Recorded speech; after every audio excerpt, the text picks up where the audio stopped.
Hey guys, remember in the video I did yesterday, I mentioned that my guitar student had a cousin who wanted an Ibanez fixed and a Strat? Well, I've got the Ibanez right here. It is a RX40 or GRX40. I can't remember, but on the back of the headstock it says RX40, has a model number or serial number, whichever the two it is, and then made in Indonesia right under that. So when he brought this guitar to me, it had like four missing strings on it. It had some of the string saddles taken off, and the neck was really pulled this way a lot. And that was partly because the remaining strings that were on it were tightened to, I would, if I had to guess, I would say 2 octaves higher than they should be. So the G, instead of sounding like this, sounded like that, open. They were so tight, they felt like 12 or 13 gauge strings when you try to bend them. It was ridiculous.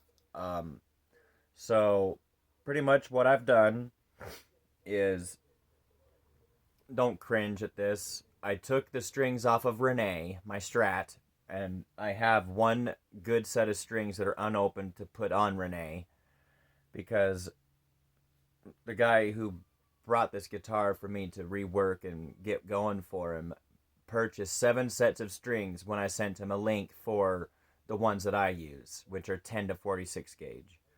So, with that said, I had wanted to put something on it so that it's playable while I'm setting everything up, dialing all the specs in, like the intonation, the action height, and adjusting the truss rod. So, I still haven't restrung up Renee yet. I'm going to. But this video is just going to be a detailed review of what I've done with this guitar here. And in the next one, I'm going to play it for you all. So, the next thing that I needed to do on this guitar was the bridge was actually lifted up. So, the strings right here on the bridge, or the screws, not the strings, they were too tight, which was causing the bridge to lift off of the body. So I took the back cavity off, I loosened the springs in the back, and then I loosened all these screws, and then I tightened the springs back here all the way. So now the bridge is anchored to the body like on Renee, because this kid doesn't want to use a whammy bar. So he said that this is his favorite guitar, and it was unplayable before he brought it to me. The other thing it needed was the jack, and ignore the oddball screw for a moment. The jack was completely taken out, and the solder joints were broken. He needed it resoldered. So I switched out the plate that came with it because it was bent, which is what caused the lacquer chipping under there. You see it right there? And there was a little bit right there. But because the jack plate was bent, it chipped the body and it didn't sit flush and it looked really bad. This one isn't quite 100% perfect, but it's a lot better than the one that it had. This came off of my old Jackson Dinky, which frankly is unplayable, and I really don't want to take the time to rebuild that guitar because it's going to take a lot of money to rebuild it, and I've got 3 good guitars. Why do I need to put the Jackson together? It really wasn't that great of a guitar anyway. So I put some new string saddle springs on it because it was missing those as well. Um, let's see, what else did I do? Oh, when I took the back cavity, the tremolo spring cover off, there was all kinds of sawdust in here from the factory when they routed out the body or whatever it is they did. They left a lot of sawdust in the cavity here, so I took that off, took a toothbrush, dry toothbrush, and I basically broke it all free, blew it out, and wiped it all down. So, yeah, this guitar has been pretty fun to get going, and honestly, this little Ibanez compares to Renee quite nicely. I mean, it reminds me a lot of how my Strat plays. Right down to the neck profile, even. The neck profile is pretty much identical. If I had a blindfold on, I would swear that I was playing a Strat.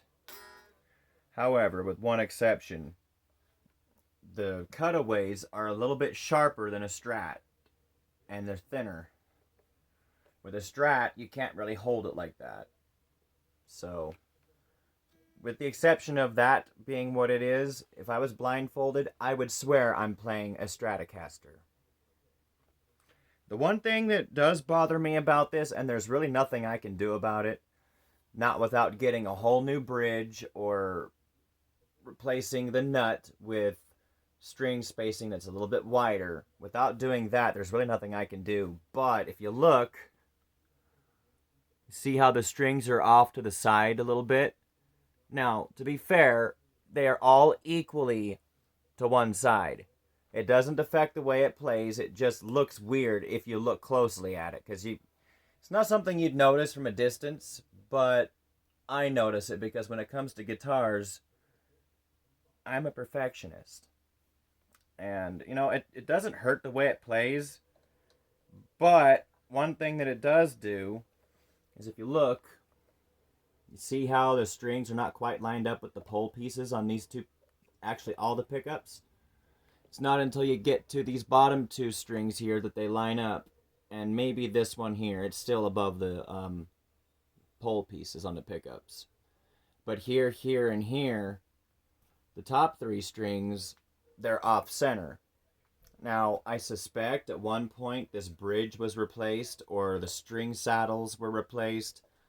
I'm not exactly sure. Or maybe at the factory there was an error in the routing of the body and the measurements, and they got the bridge off to one side.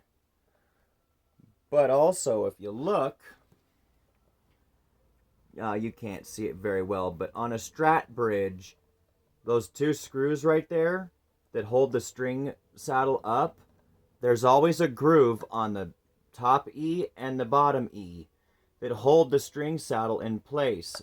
Grooves that these screws fit into like small channels to anchor it side to side from shifting side to side. So that being what it is, I'm sure is partly why the strings are kind of off center and off to one side.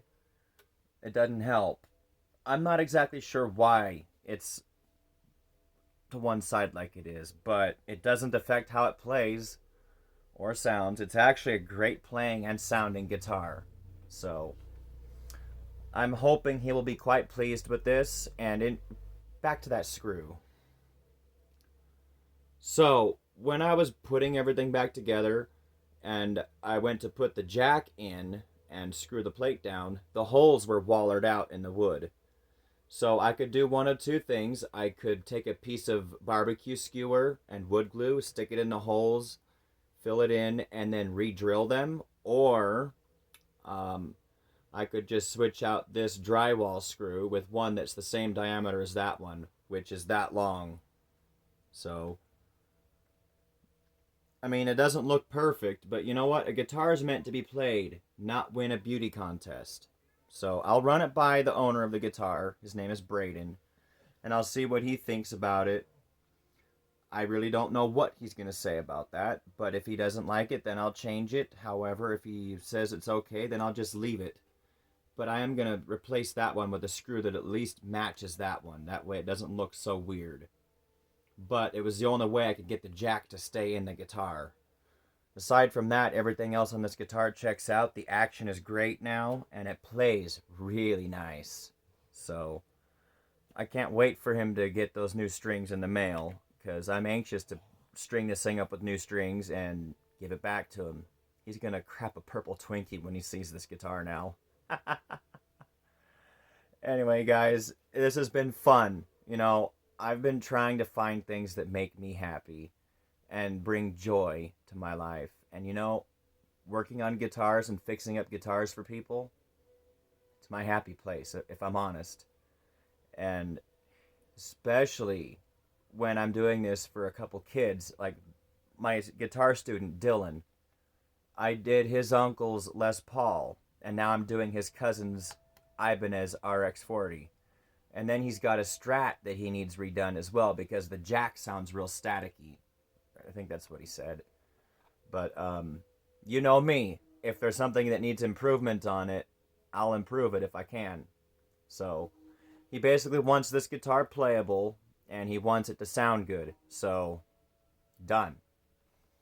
He's gonna love it. Anyway, guys, that's gonna be it for this video. The next one, I'm going to plug it in and play it for you. Have a good night. God bless you. You're important in this world, and you are loved. Till next time.